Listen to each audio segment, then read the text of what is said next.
Hi there folks, and welcome back to the channel.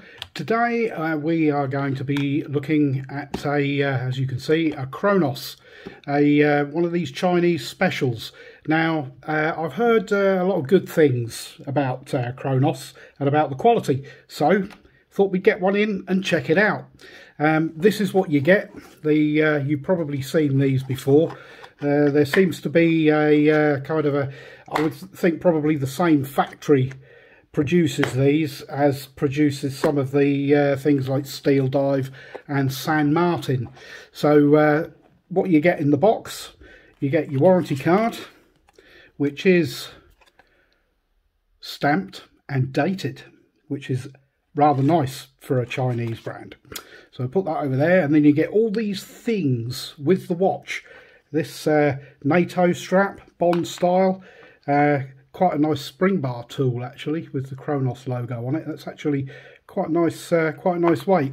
You get a little screwdriver, and I'm not entirely sure what that's for because there's no screws in that bracelet. Anyway, let's get into the watch. And I'll just pop that to one side, and then we can have a look and see what we've got. Okay, so as always, we will start, let's just open that up a bit, there we go, with our dimensions. We have a case size of 40.5 as I measured it. With the crown, we are at 44mm. We have a lug to lug of 47.5. As you can see, those end links do step out a bit because we have a male centre end link there. The lug width is 20mm. We have a thickness of 12mm. The weight of this is, it weighs in with the bracelet with all the links in at 170 grams. The bracelet is all solid stainless steel, and as I said earlier, they're not screwed in, they are push pins. No collars system or anything like that, but the bracelet is actually, to be fair, it's quite nicely done. We've got brushing down the outside, high polish down the centre link, which I'm not a particular fan of because I spend half my time trying to wipe finger marks off of it. As you can see, we have a fully milled clasp, no branding on the clasp, and just double button deployant release, no safety. You can see we've got a screw down case back. We've got water resistant to 200 meters, all stainless steel, sapphire crystal, solid end links, as you can see. The crown has got the Cronos logo on it, and we've got on the case itself, we've got a mixture of brushing and polishing. Got some brush sides there, which I have to say are actually quite nicely done. Got that chamfered edge, which is high polish up onto the top of the lug, and then brush, polish, brush, polish, brushed. And there's the other side of the case. And as you can see, the finishing is not too bad at all. That bezel is quite nicely done as well. A little bit of distortion off of that domed sapphire crystal, which has got a lot of AR coating on it. You can see that that blue on there. Now I have noticed that a lot of these Chinese watches, they've kind of gone a little bit over the top, I think, with the AR coating. But you know, it's cool. It's cool. Let's move in a little bit closer onto this dial so we can have a look at that. Now you can see what this is. It is actually a they call it the SM300. I'm not going to use the original's name because I could probably get told off for that, but you know what it is. But there are differences, like the textured dial, which the original doesn't have. The triangle at the top is also a bit bigger than they would normally be. And then you've got the Cronos logo, which is printed, and the Cronos text, automatic, 200 meters, equals 660 feet. Now, as you can see from this, it is a sandwich dial.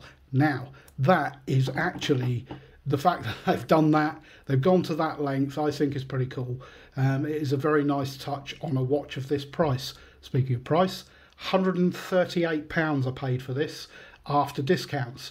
Inside the watch is the venerable Seiko NH35 movement, so you know you're going to get reliability there. The other differences with this is the handset is also their own style, just fence post handset. So you know, also, yes, I forgot about that, the markers around the bezel, they're also different as well. They are also fully lumed, and that bezel insert is ceramic. We have a screw down crown, but because we have the NH35 in here, you unscrew it and then you can hand wind, and then if you pull it out, you've got a ghost date position because it's the NH35. Now, I would prefer it if they used the non-date version of the Seiko movement. It would just finish it off, I think, rather than having that with the ghost date. Pull it out again, you've got your hacking on your seconds, and then you can, obviously you can adjust your time.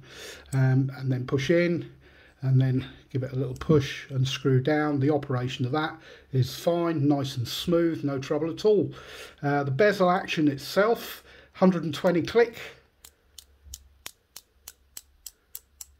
And it's pretty good. There's no back play at all. No, happy with that. And no lateral movement, so no bounce in it either. You can see with all the shiny on there that I've already got fingerprints all over it. So yeah, there are differences to the original, but I think it's close enough, and it's a nice looking watch, to be fair. I will leave a link down below to where you can get one of these. I mean, it's obviously an AliExpress, but yeah, I think for the money, it's one. Yeah, it's quite cool. If you don't want to spend kind of 6,000 or whatever it is on a new one, an original, then you know this could be for you. Or if you wanted to check out what they were going to feel like and look like before you went and bought one, it's absolutely fine. But yeah, it's actually quite a good looking watch.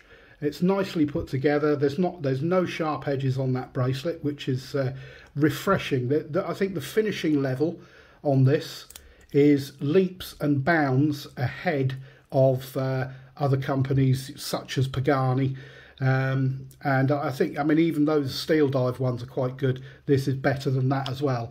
And I would imagine that San Martin is better than this again. I can't speak out of experience because I haven't seen one. But yeah, there we go. My first Chinese special for some time. Would I recommend this watch? Yes, I would. I think it's value for money. It's good value. It is actually well put together, and I personally think that there's just about enough differences so it's not a clomage. It's pretty close. You get the look. You get the 007 SM300 look, but it's not a dead reckoned copy. I will now do a quick Lume shot for you so you can see that. I know it was at the beginning of the video, but we'll do that again, and you can see it glowing in daylight now. And I believe they use C3 Super Luminova. So we'll drop the lights. You can see it's not pitch black in here, and that is pretty good. I mean, I've had this for a week or so now, and I can tell you that Lume does actually last. Again, there's a bit more on the hands, as you can see. Yeah, there appears to be a bit more application of Lume on the hands. So the first thing to go is the bezel, then the indices, and then the hands hang on in there for pretty much most of the night. So that is quite well done. And yeah, again, I really like that sandwich dial as well. I think that they, you know, I mean, I've seen these kind of SM300 copies or before, and they don't go that far. But yeah, this is pretty cool. So for the price, yes. So yeah, that's it. That is the Cronos Spectre SM300. Hope you've enjoyed the video. If you have, you could give me a thumbs up. That would be excellent. I will also be announcing the winner of the 500 subscriber giveaway very shortly. That should be the next video. So good luck to everyone who's entered in that. And if you could subscribe, that would be brilliant. Hit the notification bell so you get notified when I upload any more content. So anyway, that is it for now. Thanks for watching, and I'll catch you in the next video. Cheers for now.